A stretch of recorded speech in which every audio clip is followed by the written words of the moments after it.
Saya sekarang berada di Kampung Kubang Terbakang dekat Pasir Mas, Kelantan. Kita akan menyusuri selepas ini sejarah kampung ini.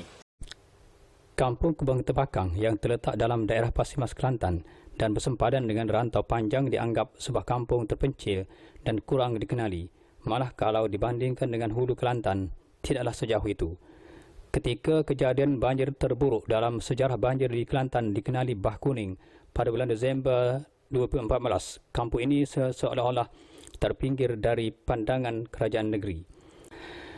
Pada masa dulu, kampung ini masih ditutupi hutan belukar yang agak tebal kerana ketika itu tiada sesiapa yang menerokanya.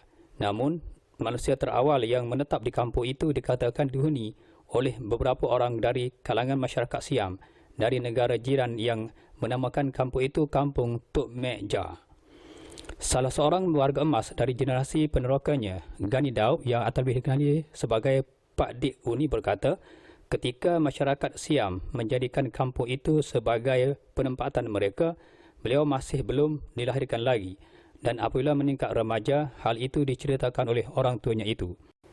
Katanya peneroka awal kampung berkenaan dikenali Tok Amat Kecik. Tok Amat Kecik ini pula berasal dari Kampung Kenak, daerah Kedondong, juga di Pasir Mas yang dikatakan membuka dan menamakan kampung berkenaan pada tahun 1930-an sehingga sekarang. Menurutnya lagi, Tok Amat Kecik yang bertanggungjawab menghalau orang-orang Siam keluar dari kampung itu. Menurut Pak Dik Uni, Tok Amat Kecik bukan calon-calon orang juga. Kalau bukan orang hebat tentu agak sukar nak turun ke hutan untuk dijadikan perkampungan.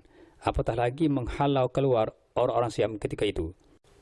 Sebagaimana yang diceritakan oleh arwah bapanya, kampung berkenaan diteroka oleh Tok Amat Kecik pada tahun 1930-an ketika usianya 40 tahun.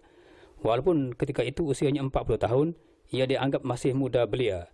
Tok Amat Kecik yang melepaskan anak-anak ikan terbakang ke dalam kubang atau alo cetek yang turut dinamakan Kampung Kubang Terbakang, sempena nama ikan jenis itu. Bahkan menurutnya, alur air atau dipanggil kubang pada masa itu dulu adalah tempat orang-orang Siam bercukur.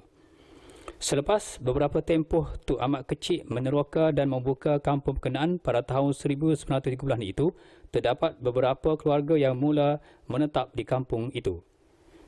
Di sesetengah tempat masih lagi dalam keadaan hutan belukar kerana pembukaannya masih belum sepenuhnya. Pada awalnya, 3 buah rumah mula dibina dan mula menetap di kampung berkenaan ketika itu. Manakala berdekatan dengan kediamannya sekarang adalah kira-kira 5 buah rumah yang kesemuanya berjumlah 8 buah rumah. Sekarang penduduk kampung berkenaan semakin bertambah kepada 30 buah rumah. Kata Pak Dik Uni lagi, dalam hutan berkenaan di kampung itu masih terdapat beberapa jirak Siam didirikan di kampung itu ketika penemuan oleh Tok Amat Kecik itu. Selepas itu, moyang Pak Dik Uni dikenali Tok Kuing dianggap sebagai peneroka kedua kampung berkenaan sehingga terdirinya rumahnya sekarang. Manakala Tok Mamat adalah bapa mertua Tok Kuing yang dikatakan turut bersama ketika penerokaan kedua kampung berkenaan. Apabila ditanya tentang bidang kerja, kebanyakan anak-anak muda dan penduduk di Kampung Kubang Terbakang sehingga sekarang, beliau menjelaskan kampung berkenaan tidak menjanjikan apa-apa kerja kepada penghuni dan penduduk kampung itu. Pekerjaan kampung yang dilakukan oleh penduduk-penduduk kampung terbabit untuk tujuan mendapatkan sumber keuangan sebagai pendapatan kais pagi makan pagi dan kais petang makan petang adalah sebagai penoreh getah, yakni ketika kemarau, menjala ikan, yakni ketika hujan dan banjir, dan beberapa orang sebagai tukang rumah sebagai buruh kasar. Masih belum wujud mata pencarian harian bagi penduduk kampung itu adalah penjaja dan perniagaan secara kecil-kecilan. Dari segi pendapatan sebagai penoreh getah yang dilakukan remaja di kampung berkenaan, menurutnya adalah kira-kira RM300 sebulan. Manakala hasil getah dijual kepada pembeli berlesen yang sering datang ke kampung itu untuk memungut hasil getah yang kemudiannya dibawa ke kilang pula. Sementara dari hasil menjala ikan darat seperti ikan terbakang, keli dan haruan yang lazimnya dilakukan ketika musim-musim hujan dan tengkujuh. Ikan-ikan berkenaan akan dibeli oleh kebanyakan peniaga dari Kampung Lubuk Jong, Pasir Mas. Pendapatan hasil menjala ikan itu dianggap tidak menentu kerana kadang-kadang dapat RM100 dan kadang-kadang RM200 sehari. Manakala pekerjaan sebagai buruh kasar pula berdasarkan kepada permintaan orang ramai untuk membina sesebuah rumah. Jika ada ke arah itu, maka tukang-tukang rumah akan memperolehi pendapatan darinya dan begitulah sebaliknya. Walaupun Kampung Kubang Terbakang dikenali kampung terpencil kerana kurang atau mungkin tidak dikenali umum, namun kehidupan bermasyarakat di situ agak selamat. Berbanding dengan kampung-kampung lain di zaman moden ini, Kampung Kubang Terbakang tercatat sebagai sebuah kampung yang bebas dari aktiviti tidak sihat seperti mencuri, pecah rumah dan gejala sosial.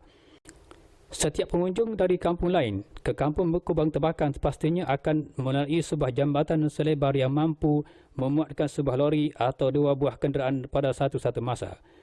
Jambatan berkenaan asalnya dibina sekadar memenuhi tuntutan untuk laluan air hujan atau kubang sempit di sebelah bawahnya. Tetapi disebabkan aliran airnya agak deras ketika hujan lebat menyebabkan sebahagian tanah di kiri kanan kubang atau alur air itu runtuh sehingga membentuk seperti tasik. Sementara spesies ikan yang menghuni di dalam alur atau kubang yang kenali tasik kini beliau tidak pasti ikan jenis apa. Namun setahunya terdapat banyak ikan-ikan darat yang biasa ditangkap penduduk kampung itu ketika musim tengkujuh seperti ikan terbakang, keli, haruan dan puyuh.